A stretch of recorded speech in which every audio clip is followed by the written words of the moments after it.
Ayo kita bahas pertama pembelokan sejarah ya. Jenengan ampun kaget ketika saya jelaskan seperti ini. Dan jenengan boleh tidak percaya, tapi jenengan tidak percayanya harus menggunakan data dan bukti, referensi. Karena jenengan itu sebagai kaum muda atau generasi muda, pasti jenengan itu akan heran ketika menceritakan seperti ini. Pertama, Nusantara yang pada zaman dulu itu sudah berkembang biak, sudah maju peradabannya, sudah tinggi kejayaannya. Dari mulai kerajaan-kerajaan zaman dulu seperti Tarumanegara, Kerajaan Kutai, Kerajaan Salakanegara, Kerajaan Sriwijaya. Ada kalau di daerah Jawa ada namanya Kerajaan Kalingga atau Keling. Pusat peradabannya dari Pekalongan sampai Jepara. Setelah itu ada Kerajaan Mataram kuno, peninggalannya Candi Borobudur, Candi Prambanan. Ada Kerajaan Kediri, ada Kerajaan Singosari, sampai kerajaan yang paling terbesar Kerajaan Mojopahit.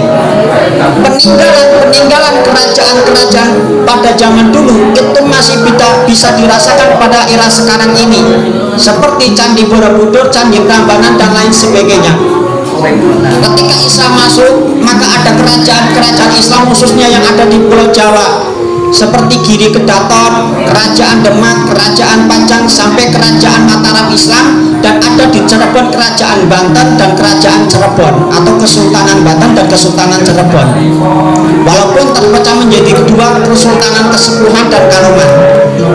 Artinya peradaban kita dari pra-Islam, dari Hindu Buddha sampai sebelum Hindu Buddha, itu memang Nusantara ini itu luar biasa. Tapi jenengan perlu tahu, ada salah satu Habib, saya katakan seperti ini, saya belak-belakan aja. Ada salah satu Habib yang mengatakan bahwasanya Nusantara ini, Pulau Jawa ini bintu tarim.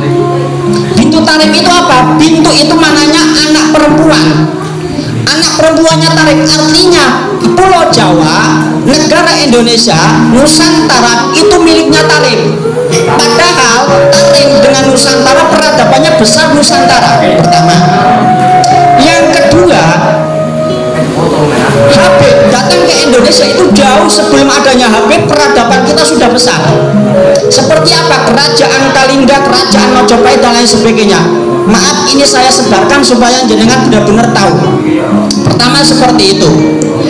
Yang kedua, mengenai sejarah penyebaran agama Islam, ada salah satu Habib yang mengatakan, saya sebutkan orangnya, namanya Habib Taufik Assegaf. Ya, Habib Taufik Assegaf ini ketua Robita Alawiyah, artinya ketuanya para Habib. Nih, jenengan mesti kaget, loh, Maizun kok wani banget. Kenapa? Ya karena ini menyangkut peradaban Nusantara, ini menyangkut kesejarahan Nusantara, ini menyangkut pelurusan sejarah Nusantara. Walaupun jenengan itu muhibbin daripada Habib, saya nggak akan gentar menghadapi jenengan. Artinya apa? Ini harus diluruskan, bukan berarti kita membenci, bukan. Ini tentang pelurusan sejarah. Saya contohkan ketika jenengan itu naik motor, jenengan bendir ting Kajen, mau ke arah Kajen, tapi jenengan arahnya ning lor. Tak omongin mbak atau mas, ning Kajen ning alun-alun ki mengedul, oke, ngomong ngono kuwi. Tapi sampean orang mas mengelor, loh, orang mas alur iki mengedul, oke.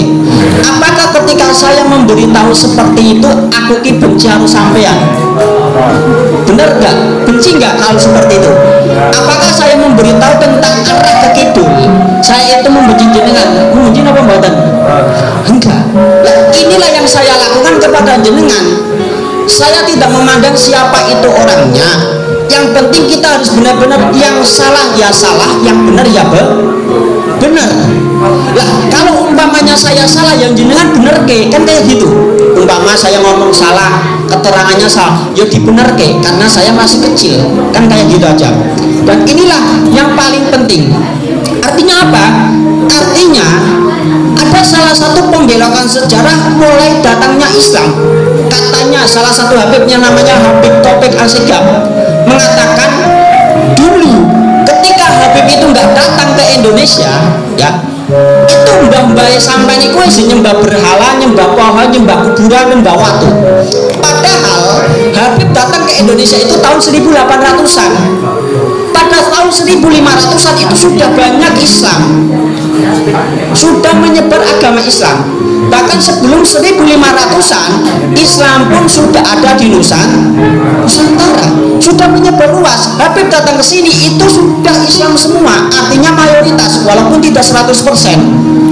Artinya ketika mengatakan sebelum Habib itu datang, ketika mengatakan kalau nggak ada Habib itu masih menyembah, itu berarti sejarah yang salah. Itu dibelokkan seakan-akan, maaf ya, seakan-akan yang berjasa menyebar agama Islam itu Habib. Wah, iki maisun cok ngapusi, umpamane jenengan ngomong kados niku. Nek jenengan niku kula dikandhake ngapusi iku enten videone, masih tersimpan rapi dan itu jenengan bisa dibuktikan melihat video, dan itu saya ada buktinya. Artinya Habib Taufik pernah berkata seperti itu.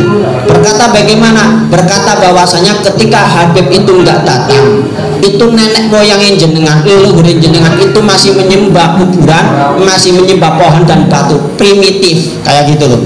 Padahal kita itu sudah mayoritas agama Wali Songo itu tahun 1500-an, sedangkan Habib 1800-an.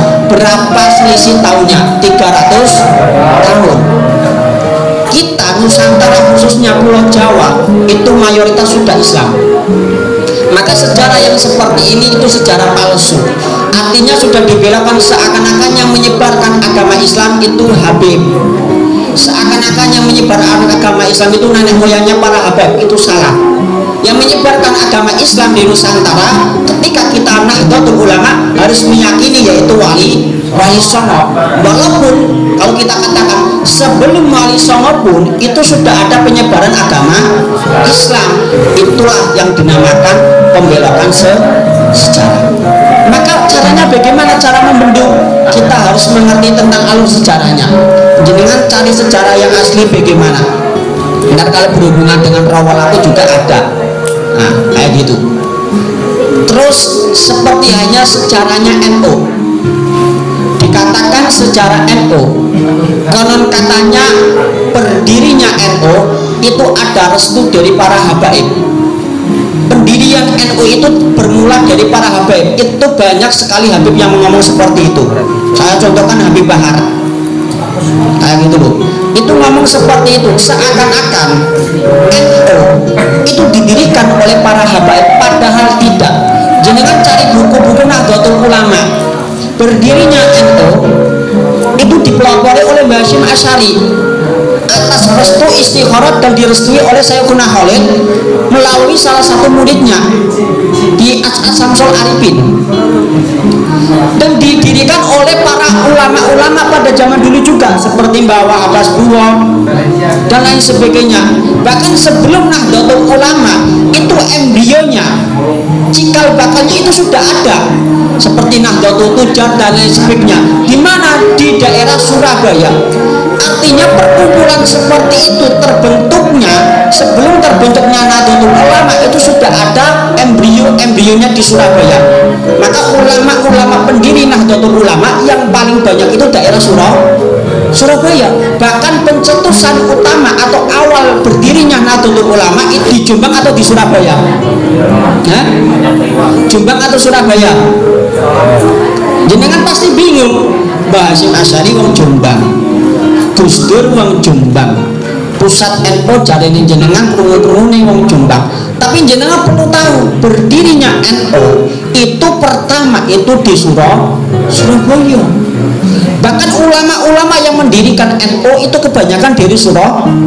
Walaupun seluruh Nusantara, baik perwakilan dari Jawa Tengah, Jawa Barat, Banten dan lain sebagainya, itu juga ikut andil untuk mendirikan Nahdlatul Ulama. Inilah ulama-ulama asli Nusantara, para kiai-kiai kita, para hadratus syekh, para ulama-ulama, para wali-wali dari mulai Mbah Hasyim Asy'ari, Mbah Abbas Buwo, Mas Alwi, terus juga yang lainnya, Kiai Abdullah dan lain sebagainya.